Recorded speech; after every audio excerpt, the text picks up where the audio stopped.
What up, y'all? Welcome back to another episode of the Roll the Bond podcast. I'm your host, Zach Moore. Hope you're doing well whenever you are listening to this one. Man, what a clash at Bowman Gray Stadium. The Cookout Clash at Bowman Gray Stadium. The second year at Bowman Gray Stadium for the Clash. Will it be the last? We'll talk about that near the end. There's a lot of discussion on if the Clash should be at Bowman Gray, should it be at Daytona. Man, what a race. I mean, it's so like, this is just, I feel like this is like such the most NASCAR race ever. Like, what a way to start a season. Just so much to talk about. And it's not even a points race, it's an exhibition race, guys. It's awesome. It's beautiful. That's why I love NASCAR. You know, some people look at this race and say this is a bad look for the sport. Oh my gosh, too much wrecking. And some people say this is entertaining, this is awesome. Cannot wait for Daytona, right? We'll talk about it all. We'll start off with the race winner, and what a race winner it was. A very emotional Ryan Preece won the Cookout Clash at Bowman Gray Stadium. Some stats here, some history. Ryan Preece is only the third driver ever to win a Clash before they get their first ever career NASCAR Cup Series win. Uh, Ryan Ryan Preece is also the first guy to win the Clash before their first Cup Series win at Bowman Gray Stadium, because Jeff Gordon in 1994 won it at Daytona before he won his first career win, and then Denny Hamlin won the Clash in 2006 before his first career win. So making some history. He got really emotional in his interview with Fox, and look, he's had one heck of a career. He's a true short track racer, grinder. Um, you know, he's not some guy that has money. He just works his butt off. He's got this great opportunity at RFK, and he had a great first season at RFK last year. Really consistent. Probably would have made the playoffs if it wasn't for a bunch of new winners we got. And I think this year, with the way he just started off and his familiarity with the team, I think you could see him be a really big contender, and a guy who could have a really consistent year and definitely make that 16 driver chase. I mean, he was really good in the first half. I mean, he ran inside, he finished in the top 10 in the first half. And then those rain tires came in, and he was mad. He was actually one of the guys that was kind of frustrated, not because it was raining and he had to run in rain tires, but he was talking about the weather and how it was almost 2 degrees above from freezing. So the water is not going to dry. It's going to freeze. It's going to be slick and icy. He was really fired up in the radio, but it all worked out. I mean, he was battling with SVG in that second half, trading the lead with him, and raced up there with at the end there with William Byron. Clear William Byron was like 20 laps to go, and then just kind of controlled the lead. Was disciplined, because at the end of this race, it was where it was the driest, and those rain tires, they wear out quick when it's dry. But he did a great job, got the win, and he showed why he is one of the best. I think a top road course guy in the series, especially now with a team like RFK who brings fast race cars. I think Ryan Preece, this could be the start of a really good season for him, like I just said. Really cool. I love seeing drivers have emotion, and he's been a guy that's been bouncing around. I mean, he spent 3 years with JTG Darting Racing in the Gen 6 era, 19 through 21, and didn't have much success. They were a mid-tier team that was trying to run two cars. Had Kroger sponsorship, which Kroger is now at RFK, but they just didn't have speed. They weren't competing. They were competing on speedways, but they just weren't competing anywhere else. They ended up moving. JTG ended up moving down to a one-car team. He was on a ride. I think he ran some races for Juggins Racing part-time. I think won 2 races there for them over his time. He won 2 truck races, I think, for David Gillen Racing. And then he got an opportunity to go full-time Cup Series racing in 2024 with Stewart Haas Racing, but then Stewart Haas Racing shut down. Also, I don't think that was the best opportunity for him, because that team, lost a lot of support. The owners, I didn't feel like were as dedicated as they needed to be. Well, he got an opportunity to run the third car for RFK Racing in the 60 and had a really, really consistent year. Like I said, I think he would have made the playoffs if it wasn't for a bunch of new winners. So I mean, he was just emotional because he didn't think, since he didn't think 2 years ago that he was going to even be racing in NASCAR. So it's just cool to see the emotion. It just shows you, we don't. It's hard because you can't read someone's brain. You don't really know what's going on inside them. I mean, these guys. especially Ryan Preece, the guy had to work for it all. There was nothing handed to him. He didn't have sponsorship to help him pursue his dream. He had to go work for it and go put the results in the racetrack to go and make it happen. So really one of those good old blue collar stories, which I love about NASCAR, baby. Great race for him. Gonna be, not a points, no points for, but a great momentum builder for this season. So congratulations to Ryan Preece. Did a great job. Raced hard. And battled the elements to get that W. But man, guys, this race, had it all. And I'm gonna try to do my best job to explain it all and break it all down to the best of my ability. The first half wasn't the calmest as all. Larson was on the pole. I think Larson led all of the first 67 laps until he ended up getting passed for the lead near at the end there I think it was Chase Briscoe. Yeah, Chase Briscoe. He fell off there a little bit. Chase Briscoe was racing hard with Byron. He actually bumped Byron for a second. We saw our only caution in the first half because Bubba Wallace got spun out by Ryan Blaney. It was kind of like a stack up accordion effect where Blaney got bumped into Bubba Wallace because a car bumped into him, and that car got bumped into another car. I think Ross Chastain bumped into Blaney, but he had someone behind him. They were all kind of going and trying to go to the bottom of the racetrack, and they were all fighting for that same real estate. And that's why that happened. Bubba was able to continue. But then, Ty Gibbs ended up coming on strong there at the end, passing Chase Briscoe with like 2 or 3 laps to go in that first half. And then we had a caution there. Gibbs was first, Briscoe second, William Byron third, Blaney fourth, fifth Carson Hocevar, sixth Christopher Bell, seventh Denny Hamlin, eighth Joey Logano, ninth Ryan Preece, 10th Kyle Larson, which are top 10. Ryan Blaney started 16th race, 16th in the race, and then ended up finishing fourth in that first half. And I thought Ryan Blaney had the best car at that moment. Also, at the end of the race, we had a little bit of beef, a little bit back and forth with Bubba Wallace and Daniel Suarez. Also, SVG was kind of mad at Daniel Suarez because I guess he was accusing Daniel Suarez of just bumping him out of the way and kind of using him up because he wasn't his teammate anymore, so the respect there wasn't there. That was all the race. But the funny thing about this whole thing is I think the reason that Suarez and Bubba Wallace got is because Bubba Wallace checked up and slowed down because of there's a caution that came out. And I don't think Suarez knew that, so he ran into the back of. He thought Bubba Wallace was just brake checking him, but really he was just slowing down. That's according to what Daniel Suarez was saying. So really, he said on PRN, it wasn't a big deal with Bubba, but he doesn't know that. And he said he wasn't mad at Bubba, but they were like going back and forth and just it was just wild.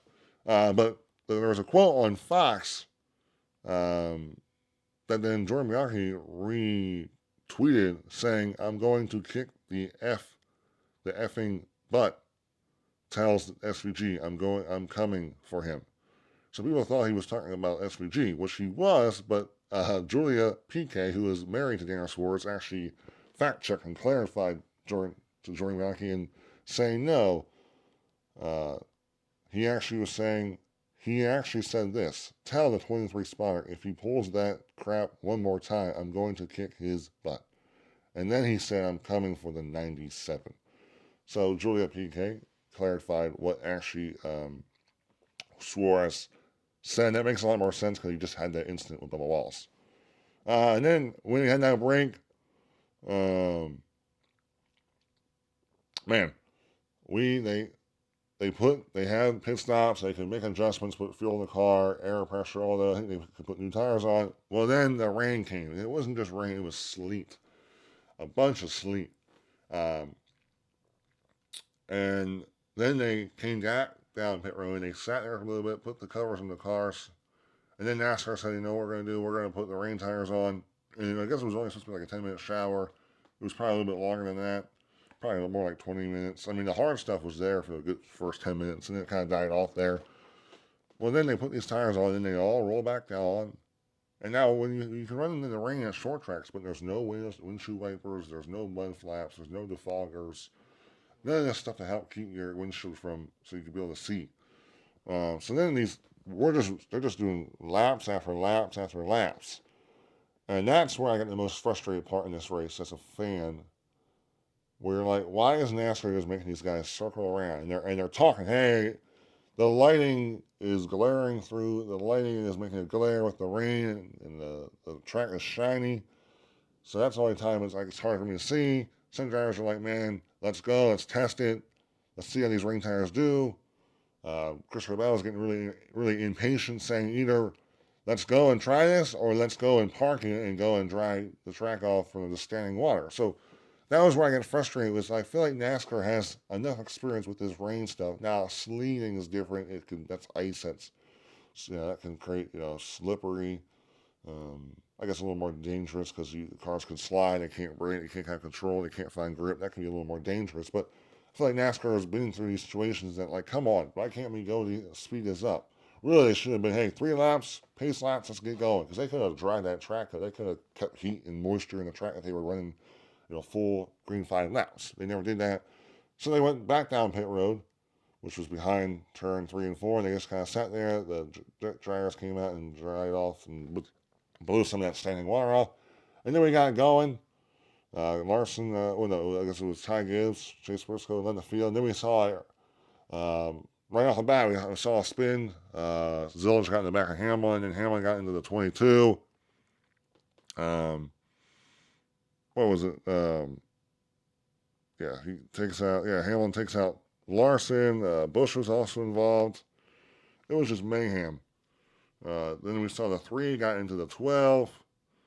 Lap 20, the 21 car hits the wall, caution. Lap 20 as well because we weren't counting caution laps. The 19 takes the lead. There was another caution. The 40 got into the 2. The 12 and 5 collected a big pile up. The 9 spins out the 54. There was just constant cautions. The only time we had really any consistency in the second half was near the end. We had I think it was like a 20-lap shootout, and we were able to run that 20-lap shootout to the checkered flag. But that was just where it was just chaos. You're just like, oh man, this wreck, what happened here? And you're just like, oh man, who's mad at who now? Is this driver now? He just got spun out by this driver. Is he gonna be pissed off of him? It was just so much, guys. And I felt like this race, Ryan Preece was consistently up front. We saw some battling there with him and SVG. We also saw Carson Hocevar up there as well, battling for the lead up there too. I think it was also with SVG, or no, it wasn't. No, I think it was Chase Briscoe for a little bit. That was really awesome.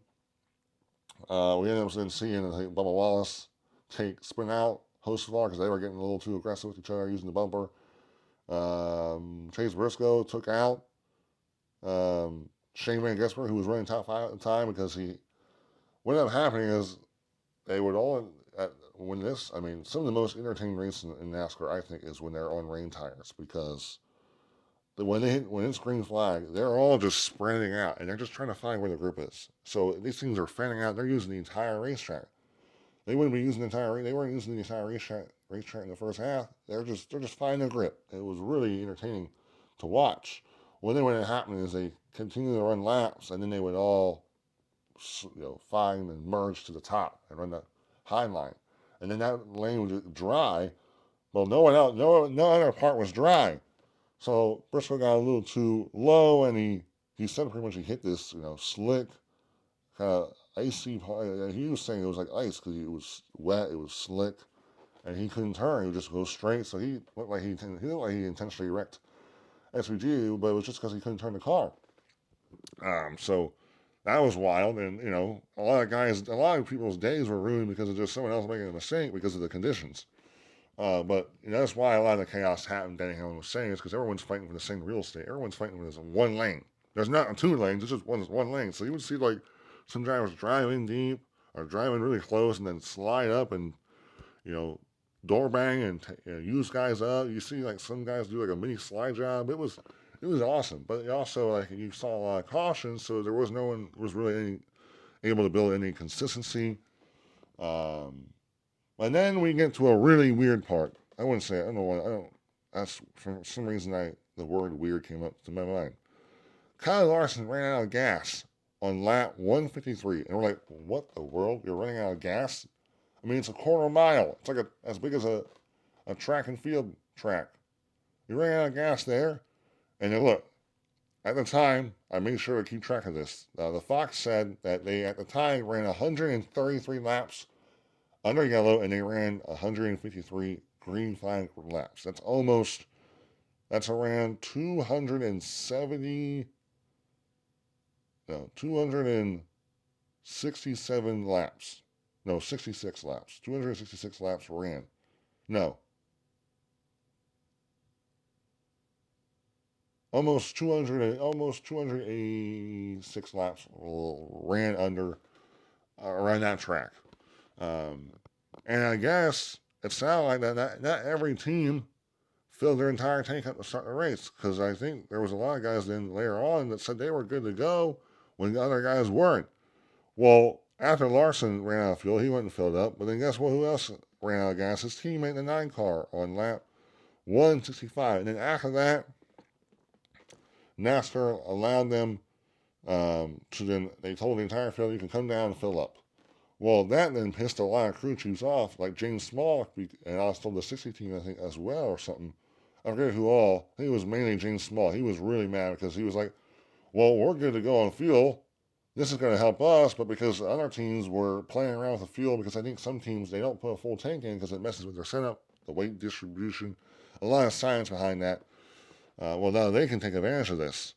And also, James Small brought up in this post-race interview with the media that some drivers put on their back on their slicks um, and took off their rain tires. Well, it sounded like some officials that were monitoring some cars allowed that, but then some officials didn't allow that. So there must have been a miscommunication with NASCAR and the officials of what you could and couldn't do. Because when they told you that you could only put fuel in, you couldn't put new tires on, you couldn't air pressure adjustments. Because I guess the 19 crew chief James Small was saying that the 22 car was messing with air pressure.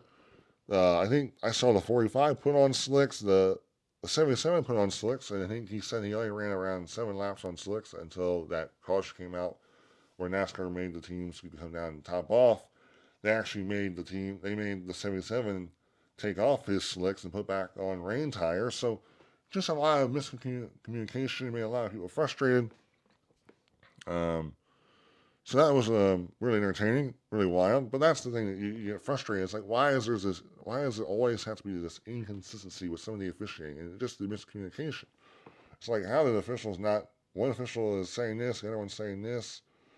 So that was, well, I saw, yeah, James, I forget who it was. It was the 45's crew chief. I forget his name. He was really yelling at someone about something. I don't know who's the official or whatnot. But yeah, after that, I mean, the last 20 laps, I mean, once um, Brian Preece cleared William Byron there for 20 laps to go, like 180, lap 180, 182. I think it was late, well, lap 181, and then he cleared him, and that right there, Denny Hamlin talked about those last 20 laps. That was the driest the track was at.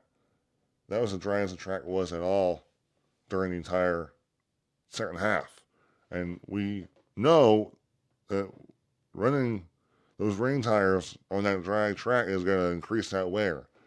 And Denny said these are the best tires that NASCAR has and Goodyear has made, because one little mistake, you push that tire a little too hard, you're going to end up paying for it. Boom, and that can ruin your entire run there. Pushing those tires a little too much. So you got to be disciplined. That's a big part, big skill in the sport. That's something that Denny Hamlin is really, really good at. Throttle control too. Drivers were saying they were never ever full throttle. We have 80 more horsepower than we did before. Instead of 670, it's now 750 on the short track. So that could add an element to the race. There's a lot. Really good race though. Congrats to Ryan Preece. Chaos. I mean, we kind of blew by all these incidents, but there was a lot of incidents in this race. There were 17 cautions, guys, in this race. 17 cautions. Crazy. And I think there was only like 2 cautions total in the first half, first 100 laps. And then so I say there was around 15 cautions in that second half. Um, the first half flew by. The second half, the total race length was 2 hours and 20 minutes.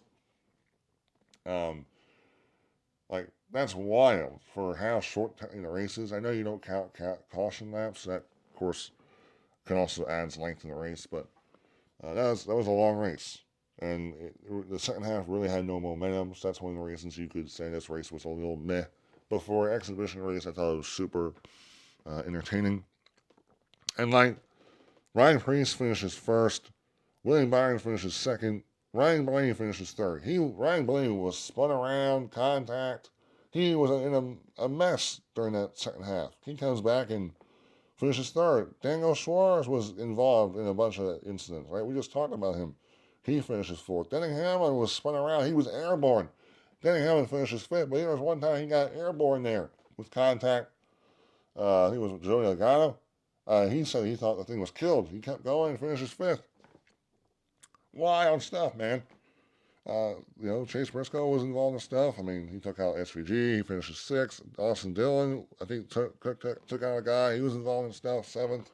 Chris Buescher, eighth. Ross Chastain, ninth. Alex Bowman was doing stuff. I think he wrecked someone.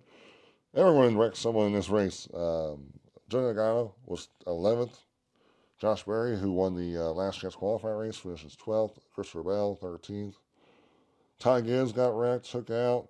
He finishes 14th. 15th, Carson Osbar. He was another guy that got spun around by Bubba Wallace, and I think it was Carson. I forget who it was there. Kyle Larson got squeezed like 4 wide in the middle, like a sandwich, and then he spun around. I saw a funny onboard where I guess Bubba Wallace was behind that. He was driving slow, and I guess Larson waved to him. So that was funny. Chase Elliott 17th, 18th, Kyle Zilich. Kyle Zilich finishes 18th. Shane Van Gisbergen finishes 20th. I would say both those guys were up front. I think their experience in wet weather tires, I think, helped. Zilich showed some promise in this race, but also I think you could say a lot of the chaos affected, some of that, why he was up there. But also SVG, I think his experience in ovals is getting better. Austin Cindric finishes 21st. He's another guy that made it in the last year's qualifier, but he was involved. He had a flat tire damage. 22nd, Tyler Reddick. Another guy that had issues. Bubba Wallace, like we talked about, finished 23rd. He was another guy that had issues. The average speed of this race was 21.1. Very, very slow. Margin of victory was 1.7 seconds. I mean, 1.7 seconds, that is quite a gap to have on such a small track. And then, like I said, the race length was 2 hours and 20 minutes. Some stats from this race: there was 11 lead changes. It felt like there was a lot more lead changes, guys. Like it just felt, maybe because of the cautions and just so much going on, you felt like there was more lead changes, but only 11. Still a lot. But there were 7 leaders, with 7 guys leading laps. Larson led the most laps, 67 laps. Ryan Preece led the second most laps, 46 laps. Chase Briscoe led 35 laps, third most. Carson Hocevar led 18 laps. Shane Van Gisbergen led 15 laps. William Byron led 14 laps. And Ty Gibbs led 5 laps. There were 17 cautions for 0 laps because the caution laps did not count. Tons of cautions. The only, I think, caution for a wreck was the first caution, I guess, in the race. Because I thought the first caution was for Bubba Wallace getting spun, but it was for weepers. When they were shoveling all the snow out of these seats, they put it all behind the safer barriers. Well, the safer barriers have gaps, so the wire is seeping through that. So that was something. But luckily, the cars were never that high, so it didn't affect them. And then it rained, so they're not really worrying about weepers anyway. So yeah, the race was really good. But also, I felt like this race was the most NASCAR race ever because you had like everything happen in this race. Of course, the weather happens and the race gets postponed the whole way to the midweek. The first half is your typical short track race and beating the bag and saving tires. Your contenders are up front. Then you got rain, but you got sleet. You got drivers pissed off because they're like, "What are we doing? We're running laps out here in the rain, but like drivers want to race." But we're running laps around here, and then we go back into pit road, and then we dry the track off, then we race in the rain, because there's not too much rain out there on the track. We get going, cars are spinning out, it seems like we can't get 5 laps in, we're always wrecking, we're always spinning out. Drivers are mad at this driver, I'm mad at this driver, all this stuff, right? And then we finally get going a little bit, but also we got crew chiefs mad because NASCAR, it seems like some officials are hearing oh, you can do this, but you can't do this. Just, it's a mess. Um, Man, it was just wild. It was cold too, freaking cold. Uh, the race got pushed.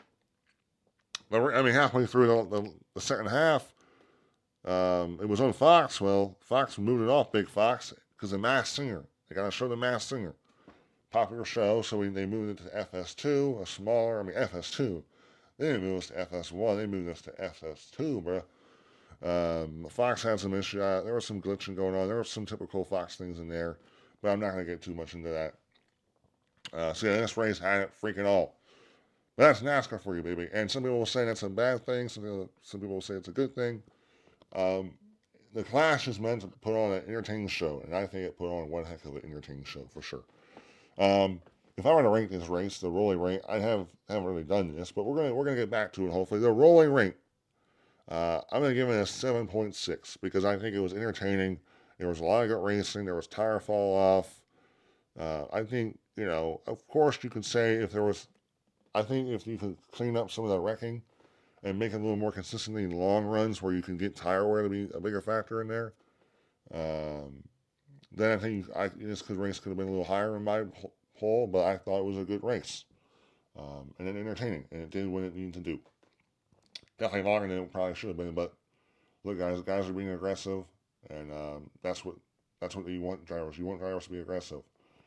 You don't want them to put feelings or what some guy was going to think of them if they for doing something, right? This is NASCAR, baby. Come on. Um, yeah. The last thing I want to bring up, there's a lot of talk if the Clash should return to Bowman Gray Stadium or go to Daytona because fans are like, hey, it's not raining in Daytona. It's not 30 degrees in Daytona. The Clash has been in Daytona ever since the existence of the Clash. Last time we ran the Clash was in 2021. We had 3 years at the LA Coliseum, which I thought was freaking awesome. The first year was incredible. The second year was incredible. Then the third year was just like, kind of pointless after that. Then they brought it up here. Then they brought it here. Wait, I wasn't here. Did they have 1 year? Did they have it? Yeah. They brought it here. And I think the past 2 years have put on a great show. Now, look, I think Denny Hamlin said it really perfectly. As a team owner, going to Daytona is not great because you're probably guaranteed to tear up an entire race car. But Bowman Gray also, though, you're tearing up a lot of stuff too. Now, luckily, you're not destroying a complete race car. You're probably going to have to replace a lot of things, but you could still probably reuse that race car. And now, look, Bowman Gray put on a great show. Now, having the Clash of Daytona, you can really build up for that. You can create some momentum for the Daytona 500 by the Clash. But also, I think what happened with the Clash is that at Daytona is that you just kept adding cars, and there was so many cars, and they also made the race longer. It used to be 20 laps and just like pole sitters and champions. So there was no pit stops. So it was just balls to the wall for 20 laps. Where now you have a pit stop, you take your time, then race hard at the end. And also now with the Clash of Bowman Gray, they have the entire field that competes in it, and then they shrink it down to 23 cars. So you can look at it. There's a lot of pros and cons. I don't really care when they have the Clash, as long as it's a good show and it's well done. I think it creates good momentum. But I bet you fans that are in Daytona would love the Clash to return because then if you're camping there, you can now camp longer there because you got more racing to watch. And it creates a good momentum going into Daytona 500. It gets you talking. But for me, I don't care either way. Either one works. Because look, man, there's no guarantee. The weather is always going to be a factor in motorsports because we're outdoors and it rains a lot in Florida. So as long as the Clash puts on a good show, I don't care where it's at. Well, guys, I think that's my podcast. Hope you guys enjoyed. A lot of good. I mean, there was so much in this race. I'm excited. There's going to be a lot of good storylines this season. A lot of drivers to look out for. I think this is a good building. I think this race is a good building block for this season because it gets you talking. There's a lot of good storylines. There's a lot that happened. So I think this is the Clash did what it needed to do. Um, Now, look, guys, moving on to Daytona. I will be in Daytona as a fan. I applied for a credential. I got denied. I believe the reason I got denied is because it's Daytona 500. I'm a smaller media guy. Don't have a massive presence versus other people.